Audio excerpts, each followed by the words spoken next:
When Batman Arkham Asylum was released in 2009, it was considered one of the first modern video games to portray Batman and was considered revolutionary at the time due to the success of the game. It later created an entire Arkham franchise of related lore, even expanded upon the initial plots and themes of Arkham Asylum. But the speculative scenario is this: were the early Arkhamverse games connected to the original DC animated universe? Bruce Timm and Paul Dini both helped to create the modern animated universe of various DC-related superheroes, superheroines, as well as supervillains and supervillainesses. The sheer complexity of the related cartoons, all connected through particular events, certain characters, on various history, was something revolutionary for the time and since, as it dominated all aspects of DC throughout the 1990s and into the early 2000s. Before the universe concluded, a short time after, it was decided to bring about a modern iteration for Batman in a video game based format. DC and Warner Brothers were uncertain about how to bring about a video game to depict Batman because there were prior games made, but nothing in the scope that was desired and later implemented.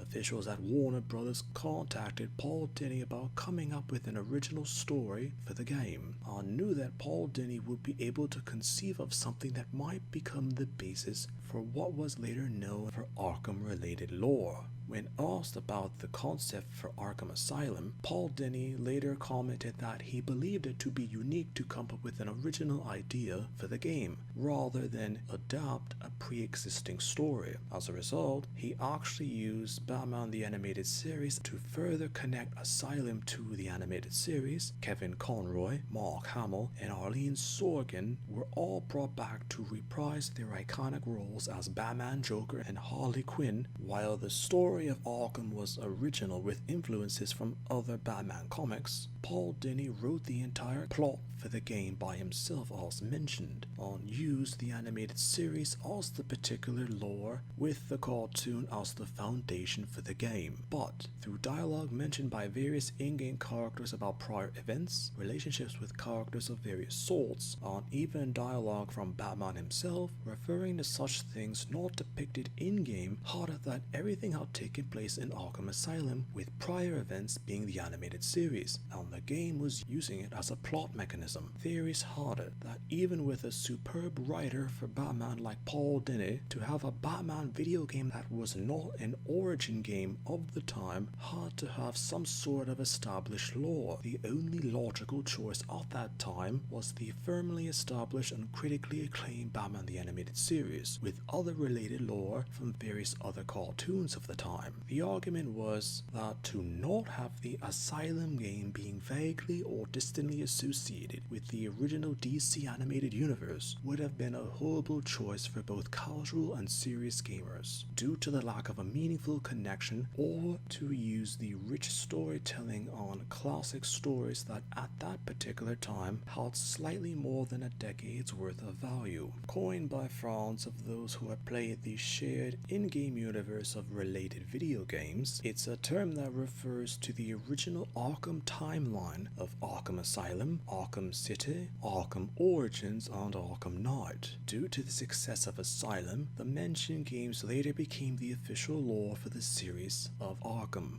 and Arkham Origins technically became the basis for the Arkham universe, but vague descriptions to the DC animated universe were still mentioned or depicted in basic scenarios or situations depending on the sort of annotation needed. In the modern sense, there are no connections between Bruce Timm and Paul Dini's cartoons from the 1990s to the Arkhamverse, due to the games relating to Arkham creating their own overall lore with related events, characters, and situations. In the original sense, there were connections, but later kept as a vague reference due to the details for the game's creation and for the sake of a brilliant legacy.